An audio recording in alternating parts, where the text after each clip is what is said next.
So in my childhood, I grew up in a house of mom and dad and three boys. So the only well, and my grandmother, which was old.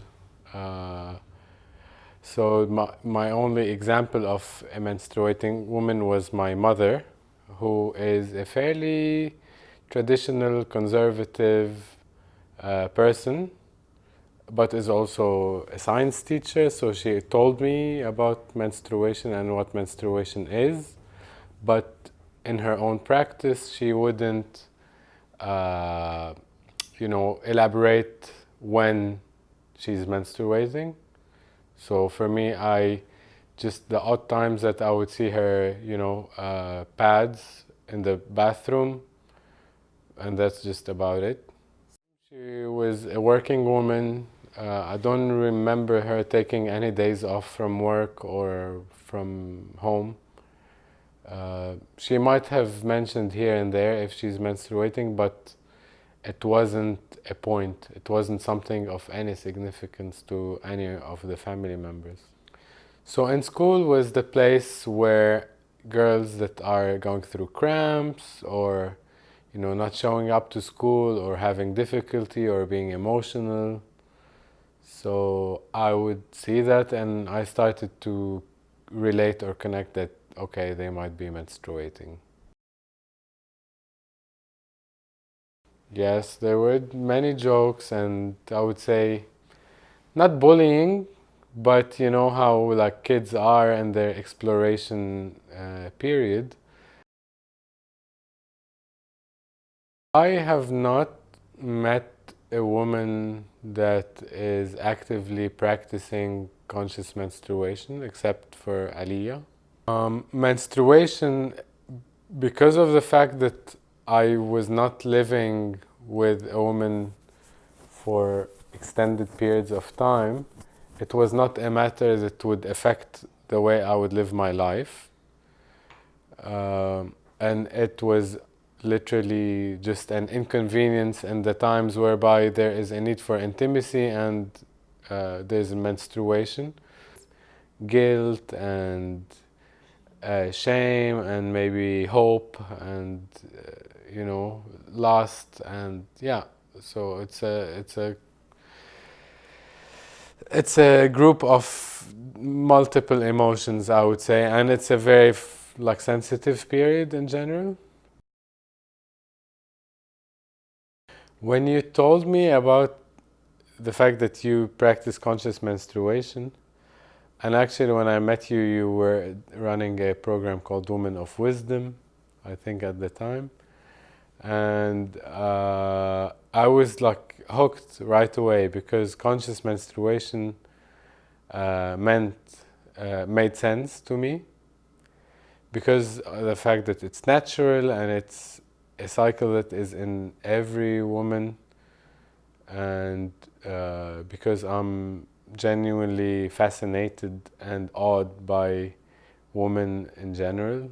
Uh, I was drawn into the idea of bringing consciousness and awareness into understanding menstruation and how to incorporate that into our lives. I would say it took a good. It still is work in progress, and every menstruation is an evolution and becomes easier and smoother and makes more sense. I faced a lot of resistance and skepticism in myself, and we've gone into conflicts as well. Sometimes I would wonder if this practice makes sense. However, over time, and as we start to uh, improve our practice and increase our consciousness, I am starting to feel more in tune with myself, with my woman, and I am starting to feel how this is affecting our home in a good way. from PMS, I would say uh, I would start with ovulation. Ovulation being the peak of performance, I would say, uh, during the month, be it my wife's performance or even my performance around that time, when there's high levels of concentration and creativity and focus and like flow. And then PMS is when I start to feel tasks are becoming less and less fulfilled or completed, or there are certain things that start to fall out of order, and also emotions start to become more sensitive. So it's easy to get into misunderstandings, or easy to feel misunderstood, or inadequate and whatever. So from an emotional perspective, I hear you say that you don't know what you want. Like, I don't want you to come, I don't want you to stay. I want to eat sweet, but I want to eat sour. I want to drink tea, but I want to have ice cream. And those kind of like conflicted emotions. Yes, taking actions. And I think what we are arriving more and more to is silence and space are always advisable if uh, the practitioner, uh, or let me stay like talking about my own experience, is able to communicate non-violently and without getting into accusation and victim and stuff like that, because of the fact that the woman is going through a lot of emotional experience without intention, might come from a place of a victim or an accuser. And um, part of my conscious work is not to take that personally, and to know that these are signs that my woman is entering her cycle. But also, my woman's responsibility is to practice how to speak from a self-responsible place, and not to, hang it on the world that she's feeling such and such. So as you enter menstruation, and the way we are practicing it, um, basically your output in terms of work is reduced to almost zero. So I don't see you spending time doing projects. I don't see you on your computer. I don't see you on your phone. Um, You're not cooking, you're not cleaning, you're not going out, you're not meeting people. What am I doing? And you're breathing, you're moving, but even your movement is more like yin or more gentle, very subtle. You're sleeping a lot, you're staying in darkness, you're listening to very slow music, you're meditating, you're praying, you're lighting candles. You're taking space, and you're going into like that space of really honoring your body and the death that is happening, and the completion of that. I'm holding space for you, and I'm supporting you as you journey into that space. In which ways? Obviously, food is important because you need to be nourished in these 3 days. So I cook for you with love and intention. And yes, I serve you food in your bed. And I somehow feel that I want to take on all the tasks that are related to the running of our home we separate our sleeping space. So whether you move out or I move out or we take turns. But the idea is not to sleep next to each other, to keep verbal communication to a minimum as well as physical contact as necessary. And in recent months, I've also discovered that the tone of my voice is a lot more gentle and soft because it seems to be fitting more the space that we are creating. I see benefit of sleeping separately because bleeding is a physically demanding um, process. So the woman is really shedding blood. She's going through like death of this egg and the end of her cycle, and she's very physically weak and very sensitive to sound. So her vibrational frequency is very likely to be different from her husband's or any of her family members. So for her to be in the presence of anyone else uh, it's not about right or wrong or good or bad. It's just impactful, and it will affect her being. And creating that space of solitude, she will not be affected in that time of uh, sensitivity and vulnerability.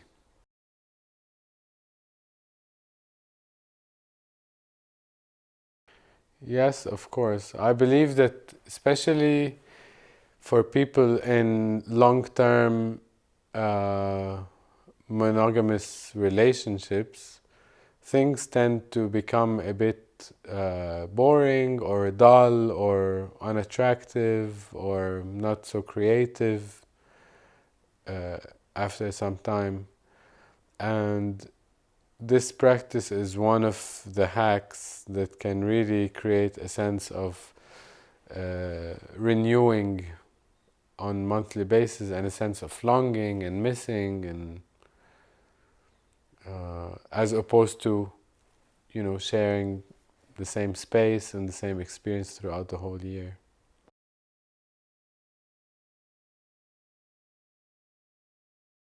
So in the past 3 years, and especially in the past year and a half, I would say that this practice has affected me tremendously um, in amazing ways because uh, living with a woman and not really being aware of what she goes through physically and mentally and emotionally on a monthly level ongoingly is really not understanding a woman's needs, a woman's cycle. And I feel that conscious menstruation like got me to be much closer to understanding my woman, her sensitivity, her feelings, her thoughts, her intuition, her sexuality. And as I become more and more better versed in this, I would feel in better in my masculinity, better in my confidence, uh, because it's a feedback loop, right? So if I understand and support my woman, then she understands and supports me and raises me. And I had found that it's a growth cycle with my woman. When I honor her menstruation, she lifts me during the rest of the month. So I'm a lot more aware of the cycle. Um, I cannot say that I am in tune with the physical sensations that she goes through. Uh, so I would wait for such signals from observing her. Uh, but I definitely am more in tune because I know that she menstruates around full moon. So I know that now I know when it's closer, even without looking at the calendar or the time, I can sense if it's full moon or new moon. It feels as though my biological clock is now synced into the moon cycle.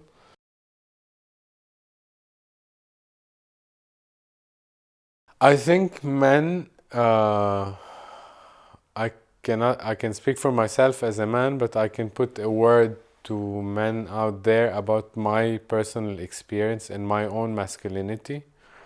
And I would say that understanding sexuality in general and like harnessing the masculine power and really doing spiritual work from that standpoint is a very underexplored field. Even there's a lot of stigma and shame around a man's penis and testicles. We don't know, there's shame around masturbation, little knowledge about semen retention, self care when it comes to sex organs, sexual needs, how to feel the partner, whether it's the same sex or the opposite sex. Even as a man within myself, my own sexuality is very underexplored. So, let alone understanding a woman's sexuality, what arouses her, what is orgasm for her, what is menstruation, what is ovulation, what is that cycle. But I found that menstruation is a doorway or a gate to really amazing dimensions of understanding a woman and a woman's need and what it means to be a woman, because this is a key to understanding motherhood. And I think a man needs to understand his mother and his wife and to connect with those female models and his daughter, to understand where he stands in life and what is his masculinity really.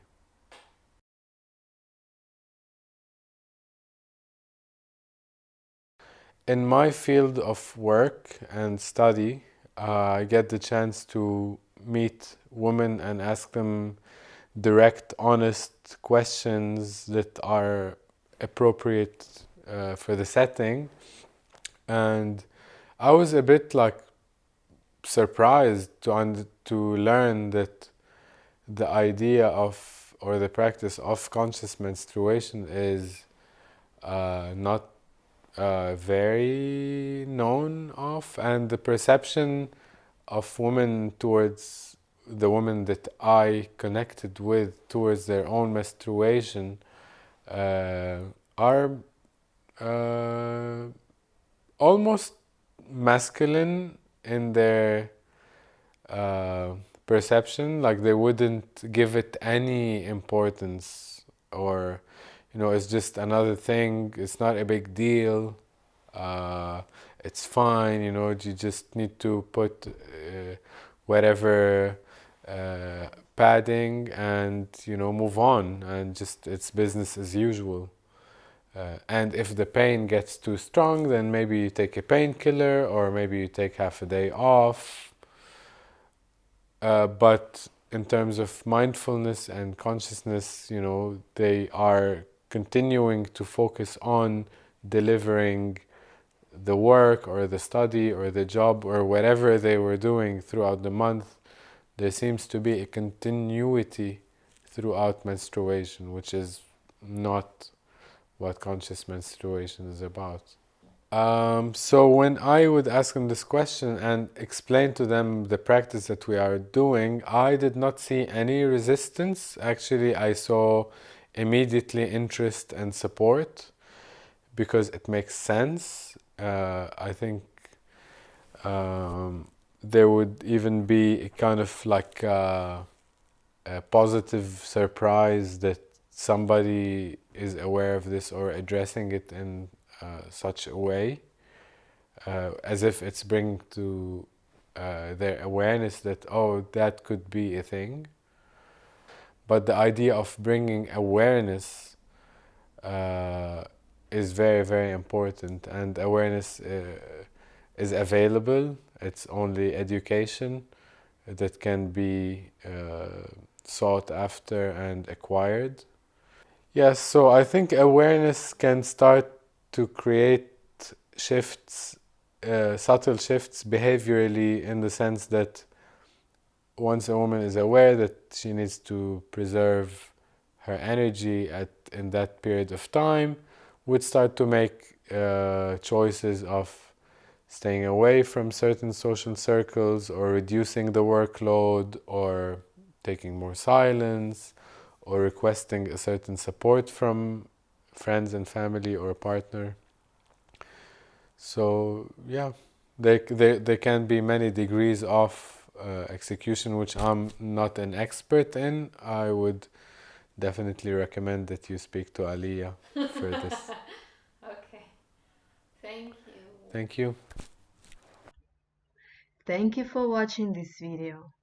And if you would like to learn more about this very mystical and interesting practice, you can join my online course, Red Medicine, which will reveal to you a step-by-step program of how turning your monthly flow into the resource of power, confidence, peace, and beautiful relation with the deepest part of yourself. From biological perspective into spiritual guidance, from releasing the shame and guilt into becoming a regular flow of light and ease.